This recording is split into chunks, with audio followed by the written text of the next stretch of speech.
Hi, everyone. It's Mary Lurson, Executive Director of the NAMM Foundation, and welcome to this wonderful gathering we have to learn to play and expand our knowledge about the ukulele, but most of all, to spark joy by learning to play the ukulele or expanding your learning. We have a remarkable experience today with a master teacher, Peter Luongo, and soon I'll be formally welcoming him, but we have a lot to learn, not only about the opportunities ahead with this remarkable and fun instrument, but also what we can learn about teaching the instrument and gathering people together around this instrument. This is part of our series at the NAMM Foundation, which we'll be doing throughout the fall, leading up to our January Believe in Music event that will kick off the 2021 year. And we'll be having a whole series of community music making activities where we come together to learn, to explore, and also how we can share the good news of music making with our communities. So thank you so much for joining us. I'm watching the chat and people are coming in from all over the country. And we have some really remarkable people with us today, so thanks. If you've been with us for any other webinar, you know that we always have to start with a bit of housekeeping with an antitrust statement. As I was sitting here, I thought I should really accompany myself and make a little song out of this. But we do really take this very seriously, that all the events sponsored by NAMM abide very carefully to the laws and regulations concerning anti-competitive practices. And thank you, Peter Luongo. See, there's always room for music, especially when someone's talking and we don't have to worry about latency, right, Peter? But we do take this very seriously. And if you need more information about NAMM's antitrust policy, it's available at our website at namm.org. So what are we going to be doing today? Well, any of you that have been with us for the last couple of NAMM shows, we had the remarkable experience of having Peter Luongo and his son actually joining us. The Langley and Legacy Ensembles performed with us last year. So before I officially turn it over to Peter, we want to have a moment of pure inspiration that we all felt in person last January at the NAMM show, which, my friends, we will experience again. We will be all coming together again to make music. This is just a pause. This is just a moment in between times where we hone our technique and we get better at our tools. So when we can come back together. But we want to share with you just a very short video of this remarkable moment so you can see the true power of this tiny and virtuosic instrument. So let's enjoy the tape.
Well, if you're not smiling yet, There's something wrong with you. That was just wonderful, and that was back in January when we were all together in Anaheim. And as I said, we will be together again. So so happy to have Peter join us. Thank you, Peter. Tell us where you're coming from today. Vancouver, British Columbia, Canada. Where all of this magic started, right? I mean, there is a, tell us what I want to do with it, just because we don't want anything too much to stand in the way of playing the ukulele with you. But what was there's something, seems to be something in the water there in Vancouver about the ukulele. How did you come to it? How did it come to you? And what's happening there that it's created this remarkable tradition in the community? Well, most of you will be familiar with the fact that Vancouver is on the west coast of Canada, just 2 hours north of Seattle. The other coast of Canada, the Atlantic coast, which is just up from Boston and in that area on the east coast, is a community called Halifax, Nova Scotia. A gentleman named Chalmers Doan started a program 60 years ago that had kids playing the ukulele in their music classrooms learning music. That program made its way across Canada to Langley, British Columbia, actually, which is where I was teaching in school. The program was initiated in Halifax, made its way across the country. I picked up the ukulele ball when I started teaching in 1975. And just shortly after that, took over a program that included giving children an opportunity not only to learn to play in school, but if they chose to play after school. And so for the 35 years that I was in education, I taught ukulele to students in classrooms and then taught in an honor program after school. The group that you saw perform was made up of children and adults playing the William Tell Overture. The oldest adult on the stage that day was 76. The youngest child on stage that day was a 10-year-old. And the children have learned through Langley. We continue. In fact, this afternoon I'll be out there working with students and training young students, high school students, to teach. And so we've continued the program across Canada in our schools. We've continued it with adults, as I'm now getting a chance to work with adults across the US and Canada and in Europe. And so yeah, it's keeping ukulele alive way before it was cool. And now it's cool. Like all of you folks are cool. I know there's a coolness factor this I think you've helped create. Let's be honest about that. You know, the energy, the happiness, the learning. There's so much learning opportunity. I got my first ukulele just last year and picked up all the learning apps and got the calluses going. So so we're going to turn it over to you, Peter. Again, for all of you that are joining us from so many places, be you a teacher or a member of the community, a NAMM member, a customer, a parent, we're in for the opportunity to, you know, what would be a good racing analogy? We're going to get in that the fastest car in the racetrack, someone who knows how to play, but also is a remarkable teacher. And that's something that we so treasure and value. So Peter, we turn it over to you.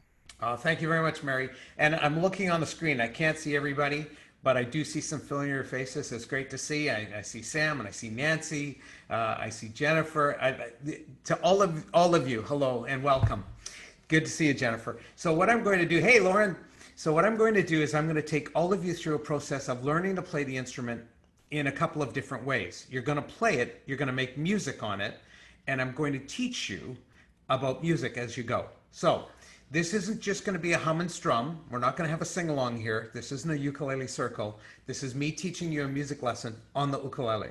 So first things first, you all have an instrument. You should have it across your bodies. If you're playing it the way I prefer you play it, the head of the ukulele is sort of pointing up at an angle. That'll give your hand a decent chance to be able to play. And what I want you to do is I want you to start on the string closest to your nose. And I want you just to pick it. Now, I want you to stay as best as you can in time with me. And I just want you to know that you're all perfectly in time with me. I know you are. I can't hear you, but I'm assuming everybody is perfectly in time with me. You are playing a G string right now. Some of you will notice that my G string is playing in the lower register. Some of you are playing a G note that sounds like this. You have a high G. This is a low G. It depends on the tuning of your instrument. Both are correct. One might be considered better than another depending on how you're playing. For my purposes, this is a G. It's a G that you're playing. G is the note. You all have that in your head? Good. Go to C. This is the second string down. That C note is a very important note, especially if you're a beginning player. There's a lot that happens around that C note, okay? So there's a C string, second one down from your nose. Go to E note. This is the E note on the ukulele. It's the third string down from your nose, the second one up from the floor. Go to the last string, it's called A. For all of you that are American, this is a Canadian's favorite string, eh? Good, Carol. Listen, I'm appearing nightly. Try the veal. Good, good. Very good. There's your A. Go back to E. Good. Back to C. And go back to G. For those of you that have played, you're on the G string. Those of you who played before, this is a bit rudimentary, but you know what? Trust me, it'll get more complex as we go. For those of you that have never played before, don't worry, it'll be fine. It'll be fine. So you're going to take this G string, and you know what you're going to do? You're going to take your first finger of the left hand, and you're going to put it on the first fret of that G string, like so. Now, I don't know if you know what you've just done. You've literally taken that string and you've shortened it, right? You've shortened it by 1 fret. Take your finger off. You've just made it as long as that string can be. That's a full G string, full length. Put your first finger down again. It's shortened by 1 fret. Did you notice what happened to the pitch as you put your first finger down? Take it off. Did you notice what happened to the pitch as you took it off? Put it on again. If you didn't notice, the pitch just went up. When you sit on something sharp, what way do you go? Up, right? So this note is referred to as the G note made sharp. G sharp. G note, follow me, G sharp. Now the next note, the one that you're going to play with your middle finger on the G string, is the next note of the musical alphabet. So after G comes A, play an A. There it is, second fret. See it? You're now playing an A. Now if you played G, went to G sharp, and now you're playing A, what do you think the next note will be called? A sharp. You're right. There it is, with your ring finger. What's the next note in the musical alphabet after A? B. Yep. So put your pinky finger down. There's the B note. Okay? Now we're going to show you something. Could you go back to your ring finger on the third fret? Did you notice what the sound did? The pitch just did? The pitch went down. Yeah, Lauren, you caught that, right? When you have a flat tire, what way does your car go? Down. So we've just made the note that you're playing a flatted version of the note prior to it. Could you please go back to B with your pinky? Now go back a semitone with your ring finger. That's B flat. Back a semitone. That was A. Go back a semitone, make the string longer. That's called A flat. That's gone down. And play open G. Play G sharp. A. B. B flat, sorry, A sharp. Now there's your B. B flat. A. A flat. G. Now we're going to go to C string, and we're going to do the exact same thing. Go to C. There's your second string down. Good. C sharp. First fret, up to the D, because that's the next note in the musical alphabet, up to D sharp. After D sharp comes E. Go back a semitone, now you've got E flat. Back a semitone, you're back to D. Back a semitone, you're on D flat. Back a semitone, you're on C. Now you're going to go up to E. Now what's really interesting about this E note is you've already played an E. You were on the C string 4th fret with your pinky finger. Go back to that C string 4th fret with your pinky. Hear it? Now play your E open string. Notice they're the same pitch. 2 strings, same pitch. Cool, huh? So you've got more than one E on this instrument. Now Now go to the F note, which was your first fret of the E string. So you're probably wondering, well, E, up a semitone, shouldn't that be E sharp? I could have called this E sharp, but the way that it works is most often this is referred to as an F. And I'll explain that to you in a few minutes. F note, go to up a semitone to F sharp. Up a semitone to G. Up a semitone to G sharp. Now the next note after G sharp in the musical alphabet is an A. There's no H in music, so your next note's going to be an A. A is the name of the next string. There it is. A sharp. B note. Up a semitone to C. Up a semitone to C sharp. Back a semitone to C. Back a semitone to B. When you take the B and you go back a semitone, what will it be called? B flat. A note open. Now we're going to go back to A flat. Pinky, G note with your ring finger. G flat with your middle finger. First finger is F. Open string E. Third finger back on the C string. Third finger, third fret, E flat. D with the middle finger. D flat. And C. Okay, and I'm going to stop you right there. These are the notes, and this is how the instrument works. It's called a chromatic instrument because each step you take along your frets is a semitone. And we're going up when we play that way by semitones, a chromatic scale. Now, the next thing I'm going to show you is one of the most important things that I can teach you today. It's an actual scale that you will be familiar with. If you played piano or if you've heard anything to do with music, you will know that scales are a very important part of what we do. So, could you all start on C, please? You're playing a C note. We're going to go past C sharp straight to D. So D is going to be played with your middle finger on the C string second fret. There's your D. What's the next note in the musical alphabet? E is the next note. Go to E, open string, right? So far that's easy. Three notes, two of them have been open strings. Go back to C. Open string. Now D with your middle finger. Now E with an open string. Now you remember where F is? First finger. There's your F. We're going to skip F sharp and we're going to go straight to G. Here we go. G. Ring finger. The next note in the musical alphabet, A. Here it comes. Open string. Now I need a B note. So I'm going to go past A sharp and I'm going to go straight to B. B. And finally, C, right next door. Right next door. Then to B. Back to C. Notice there's no B sharp. Back to B. Actually, technically, C is a B sharp. C again. But we never call it that, or rarely. B, C again. Go back to B, here it goes. Back to A, here it goes. Back to G, here it goes. First finger's gonna go on F. Open string is E, going backwards. D is the note in the middle of the C string, and open C.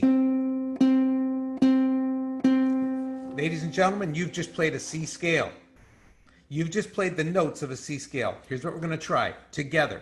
2 times on each note, we're going to play a C scale going up and coming back. You ready?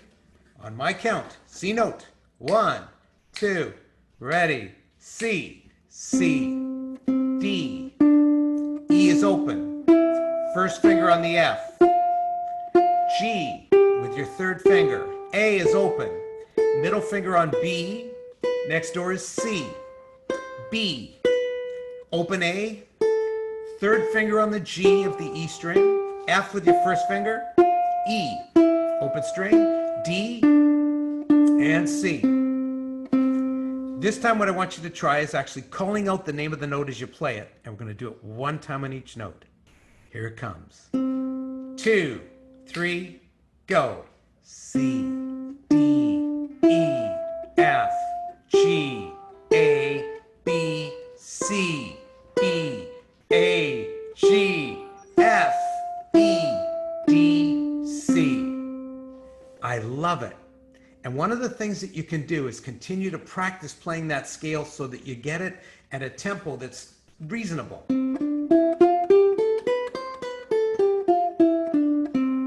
And it sounds like music making. So when we have these notes, what it gives us a chance is to be able to play melodies. Eric is my Vanna White. Eric, could you please turn on that first slide? And Eric, with your little, there it is, the little twinkly thing. That's cool. Could you just show everybody the notes at the top of that first grid? So you notice, folks, what you played. At the top of it is a C, then you went to C sharp, and then D sharp, E and F. Notice, no sharp in between. F sharp to G sharp to A sharp to B, and then C. Now you notice in the lower part of that grid, there are some X's. And if you go right back to the far left side, Eric, there's the C scale you just played. C, and then there's a second X in the D, and then an X in the E and an F. Notice nothing in between. Then G, then A, then B, and C. And just to make this really clear, notice the words below that say step, step, half step. They are referring to the number of frets that would be taken. So from C to D is 2 frets, known as a full step. 2 frets equal 2 semitones or a full step. The D note to E is also a full step. And then from E to F, it's a half step. No note in between. And then you've got from F to G a whole step, G to A a whole step, A to B a whole step, and finally B to C is a half step. And you notice in the grid that's at the lower part of that screen, there's your A to A sharp. See how that moves? A to A sharp, to B to C sharp, to D sharp, to E to F. And going backwards, notice E back to E flat. And then notice when you went back, you went to a D, and then D went backwards to a D flat. C went back to B, there's no space between, and then B back to B flat and A. And Vanna, Eric, if you could go to the next slide, please. And here is a keyboard that shows you the difference between the full steps and half steps. The full steps have a black key on your piano keyboard between them. C to D has a C sharp or D flat in between. D to E has a D sharp or E flat, but then there's no key in between, no black note in between the E and the F. So that is the format that you've just learned. All right. So Eric, if you could take it back to the full screen. We're now going to take these notes that you've learned, and I'm going to ask you to try something. I'm going to play a short passage, and I'm going to ask you to play it back to me. So watch. I'm going to play C, E, C, C, E. You play C, E, C, C, E. I'm going to play a passage, and I'm not going to wait in between. I'll let you come right back in. So I'm going to do this. C, G, C, C. Your turn. C, G, C. My turn. Your turn. My turn. Your turn. I have one finger I'm using. The D note, C. Your turn. My turn. C, D, E, D, C. Your turn. C. Up to D, E. My turn. E, D, C. Your turn. I'm going to do it again. E, D, C. Your turn. Now I'm going to play 4 C's. Your turn. My turn. D. Your turn.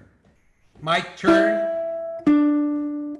E. Ready, go. E, D, C. You just played the very famous hit song, Hot Cross Buns.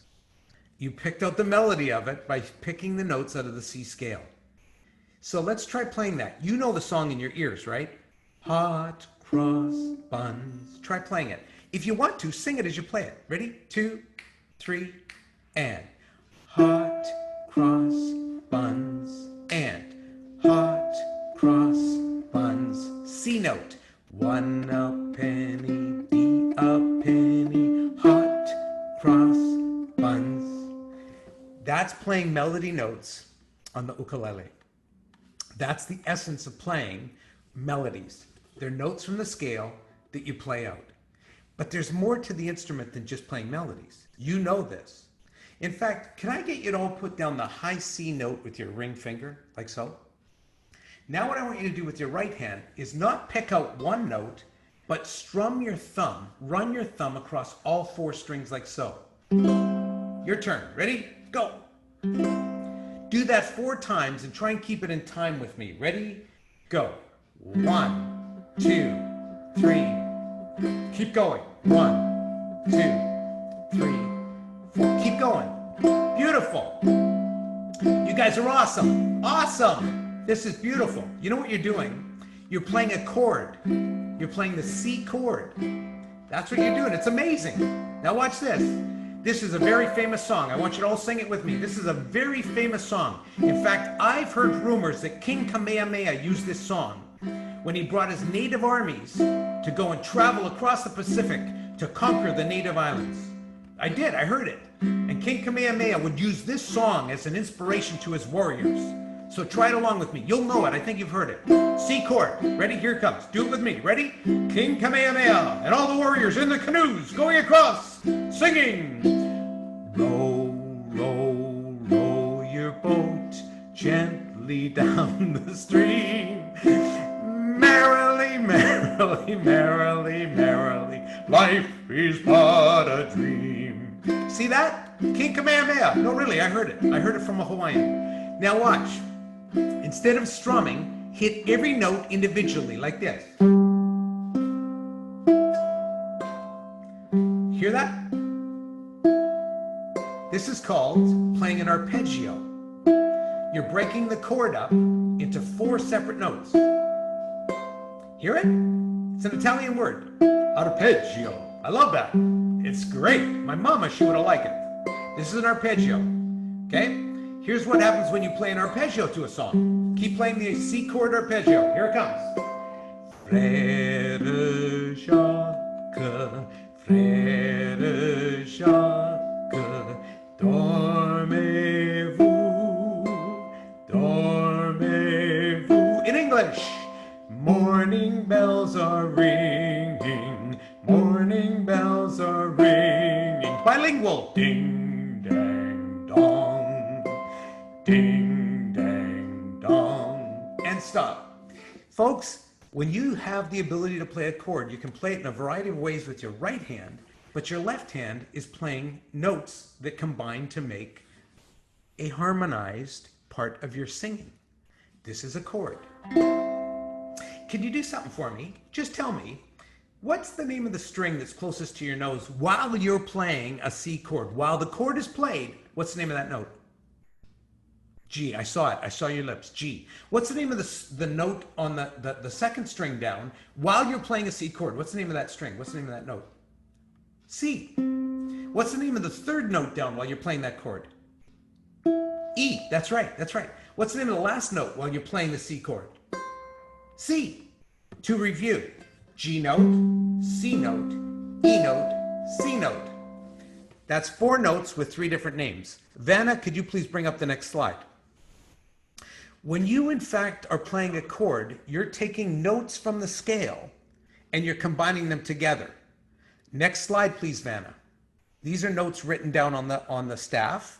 This is what it looks like when it's written on the staff. As Eric gives me the next slide, melodies are single notes. Chords are made up of the first note, the third note, and the 5th note of the scale. Let me show you what I mean. Go to the next chord, or next chart, please.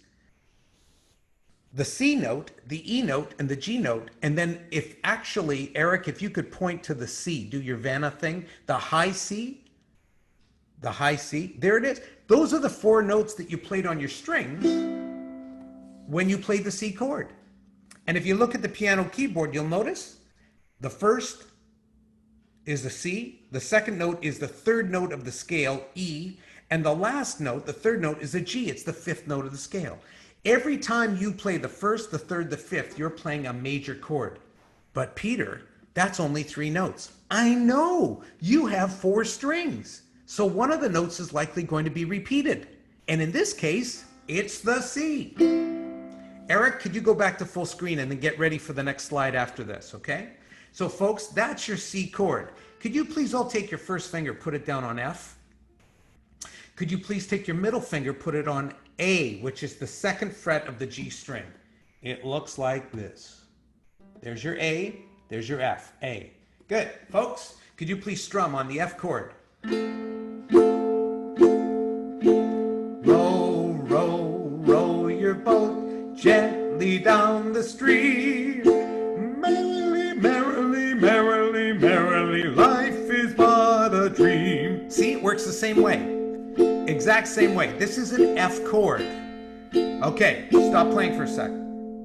You're on an F chord. What's the name of the note that's on the G string right now? When you play an F chord, what's the name of that note? If you're saying A, and I saw you, Mr. Wentworth, I saw you. A. You're exactly right. That's an A. What note is on the C string right now while you're playing that chord? C. That's right. What note's on the E string while you're playing the F chord? C string while you're playing an F chord. F. That's right. There was a hint for you. And lastly, what's the name of the note that's on the A string while you're playing an F chord? It's an A. A, C, F, and then an A. F is the first note of an F scale. G, A. A is the 3rd note of an F scale. B, C. C is the 5th note of an F scale. You're in fact playing the 1st, 3rd, 5th note of the F scale. That's your F chord. Guys, could you please all play a C chord? Ready? Strum. Okay, on my count, in 4 beats, you're going to go to an F chord. Ready? 2, 3, go. Did you find it? Okay, 4 beats, you're going to go back to C. Ready? 1, 2, 3, 4. C. F chord. C chord. F chord. C chord. F chord. C chord. F chord. C. F. C. F. Ah! No, it's not that hard. You could do this, trust me. In fact, can I show you a trick? Watch this. Put on your F chord again. Take your ring finger and put it down on the C note. Is this still an F chord? Well, let's see. I've still got an A. That's still the 3rd note of the scale. I've still got a C. That's the 5th note of the scale. I've still got an F. That's the 1st note of the scale. Hey, wait a minute. C. That's the 5th note. Now I have 2 C's instead of having 2 A's. Make sense, everybody? If that's not quite clear to you, you're allowed to ask a question. But this is now still an F chord. But now I've doubled the C. Remember, 4 strings, only 3 notes necessary? I've doubled the C. So now strum an F chord, and watch how easy it is to go back to C. Watch this, cool. Here we go, F chord. Go to C chord. I just had to take my 2 fingers off, put the F back on. Now play the C. Neat, huh? Go back to F. To C. Back to F. And stop. That's another way to think of chords. You can actually play them where different notes are doubled up. I've got one more chord for you. What I want you to do is I want you to put your first finger back on that F. See it?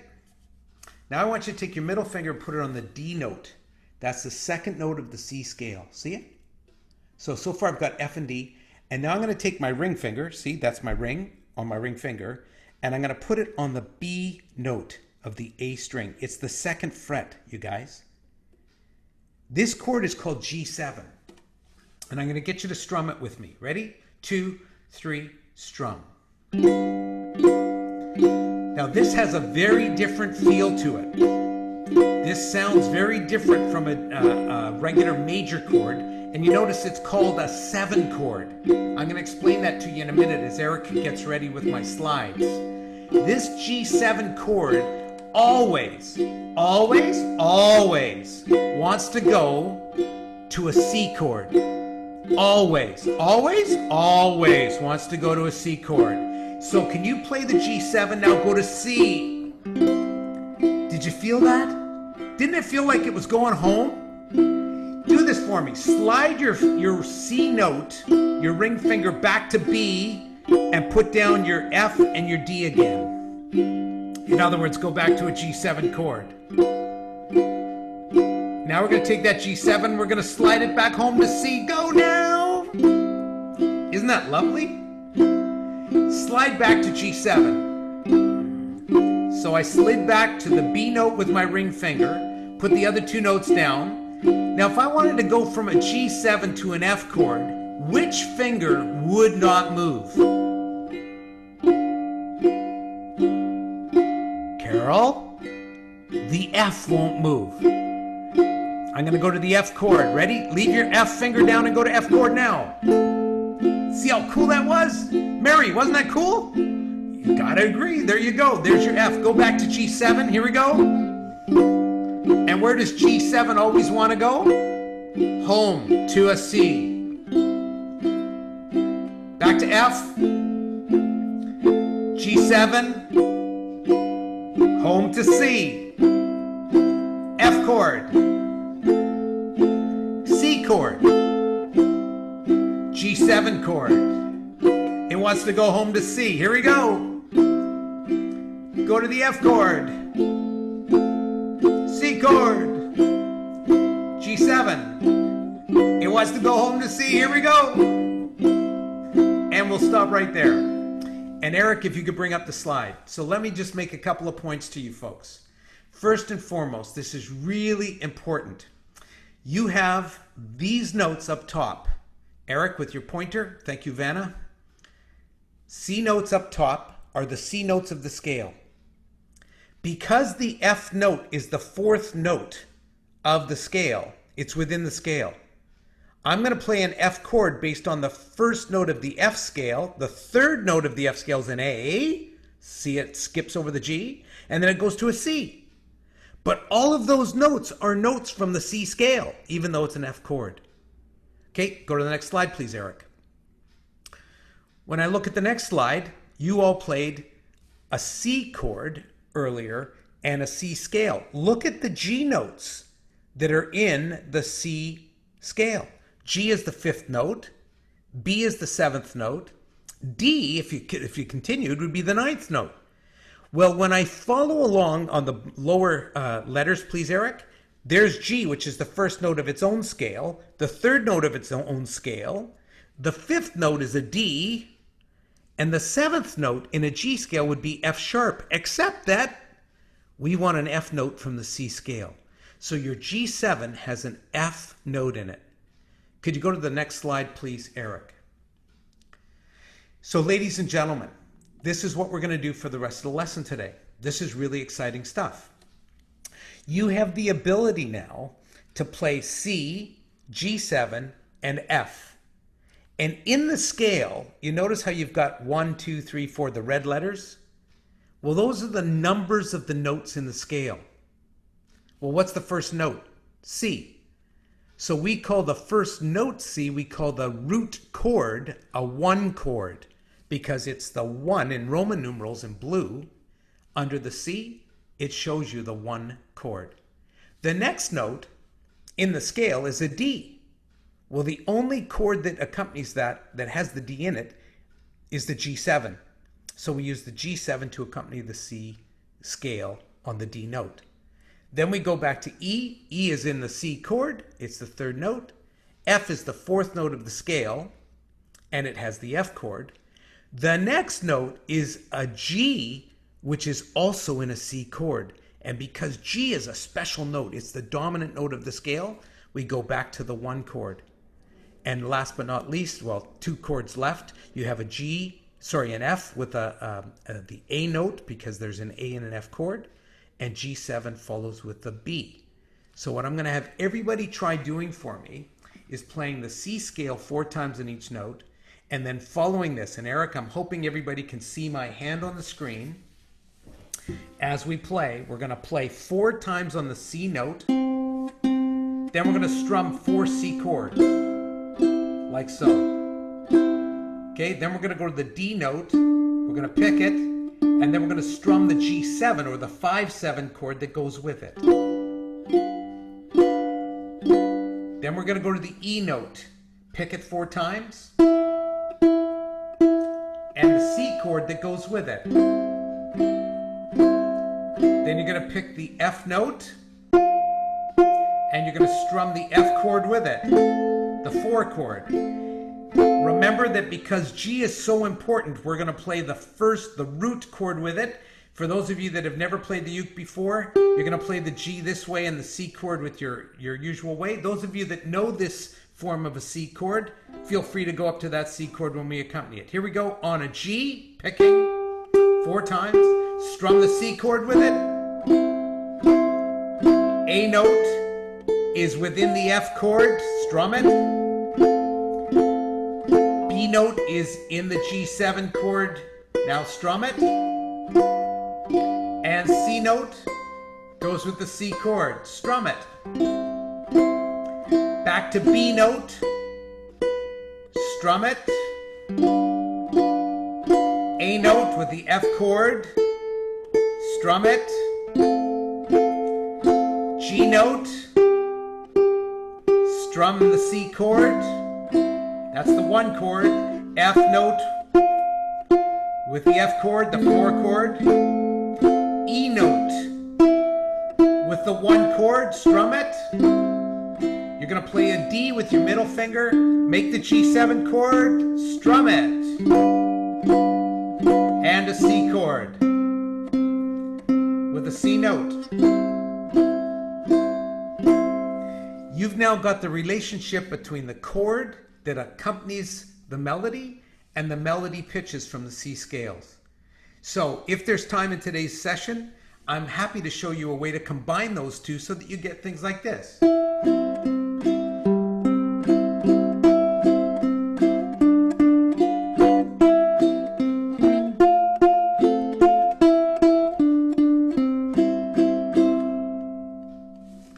But not Peter, now.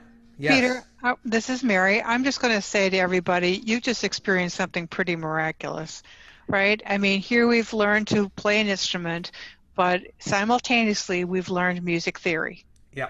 We've learned how a keyboard and the relationships from steps, half steps and whole steps. I mean, that is, and it leads us to the place where we could play simultaneously the chords of a song and the melody of a song. So again, as I said, we were in the hands of a master teacher. But if it feels, if it feels a little bit like walking and chewing gum at the same time, that's why we practice, right? But really, it's been masterful the way you've done this.